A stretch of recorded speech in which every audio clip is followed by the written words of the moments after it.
իրավահաջորդության մասին իհարկե ծավալուն է թեման, բայց կա արդյոք միջազգային, ասենք, իրավագիտության մեջ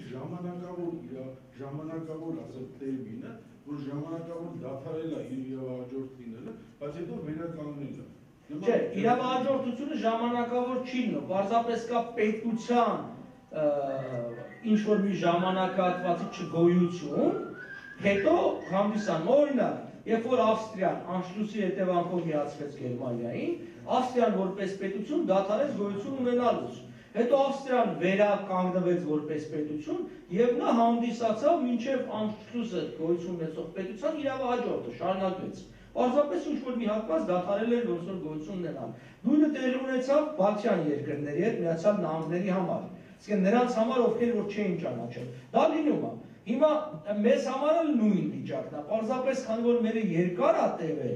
20 թվականից մինչև 91 թիվը 71 տարի մի քիչ խորթ է։ Առավել ևս մենք այն քիչ երկրներից ենք, որ օրինակի համար անշլուսի հետ ընթացքում, որտեղ անշլուս տեղ ունեցավ, չէ՞, եթե գերմանական տերմինը բանանենք, հələ մի քիչ ավելի վատ օկուպացիա, որտեղ կար Հայաստանի Հանրապետություն միջազգայինորեն ճանաչված երկիր, որը հարևան երկրից մտավ օտար բանակը եւ գրավեց։ Բայց մենք այս երկրում այն մարդկանց, ում որ օրինակի համար հայրենական պատերազմի ժամանակ օկուպանտների հետ համագործակցողներին դատում էին, չէ՞, 45-46 թվականին։ Մենք 91 թվականին ոչ միայն չդատեցինք օկուպանտների հետ համագործակցողներին, այլ արձաններ ենք դնում, իրանց անուններով շենքեր են կոչում։ Բոլոր կենտրոնի քարտուղարները չգիտեմ ինչի դառան հերոս ազգային բան։ Իսկ դրանք մարդ են, որոնք համագործակցել են օկուպանտների հետ եւ շահել են դրանից։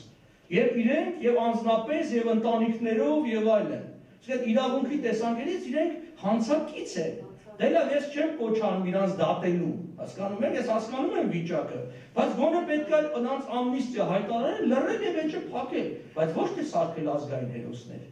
Այս ամենացավալին։ Դուք պատկերացնում եք, որ այսինքն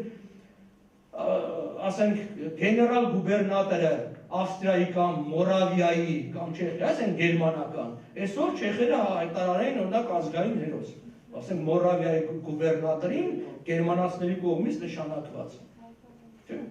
Հետո ինչ մեր մոտ որ կոչվել է Կենկոմի առաջի քարտուղար եւ այլն, որ Կենկոմի, այն կուսակցության, որ եկավ պետությունը բանեց, որտեղ այստեղ շատ կարևոր հանգամանք կա։ Տնտեսական վիճակը իրավական վիճակի չպետք է շփոթել։ Օկուպացիան կարող է բերի տնտեսական զարգացում վերել, ամբողջ Աֆրիկան վերել կապրեց գաղութատիրության տարիներին, բայց դրանով չի նշանակում, որ դա գաղութատիրություն չէր։ Գաղութատիրություն էր, այսօր աֆրիկական բոլոր երկրները, որոնք ազատվել են գաղութատիրությունից, տնտեսական հետընթաց են ապրել։ Նաև մի շնչին ընկնող եկամուտը, վերցրեք Հնդկաստանը, Հնդկաստանը Անգլիայի որպես ասած գաղութ եւ Հնդկաստանը անկախ։ Որ ժամանակ էր հնդիկ ժողովուրդը ավելի լավ ապրում, վստահաբար բրիտանական իշխանության տարիներին, բայց դա չի նշանակում, որ եթե լավ ապրում էին այն ժամանակ, ուրեմն դա դադարում է գաղութատիրություն լինել։ Գաղութատիրությունը որպես երևույթ դատապարտելի է եւ հանցագործություն է։ Նույն ձևն օկուպացիան, անկախ նրանից սովետական օկուպացիան Հայաստանում բերեց տնտեսական վերև, չգիտեմ, բան, միևնույն է դա օկուպացիա անկախ ամեն ինչից։ Որովհետև կրկնում եմ, կար միջազգայինորեն ճանաչված պետություն, որտեղ մտավ օտար բանակ, տապալեց իշխանությանը եւ դրեց իր մարդկանց, որոնք իշխեցին 71 տարի, հերթով իրար փոխելով։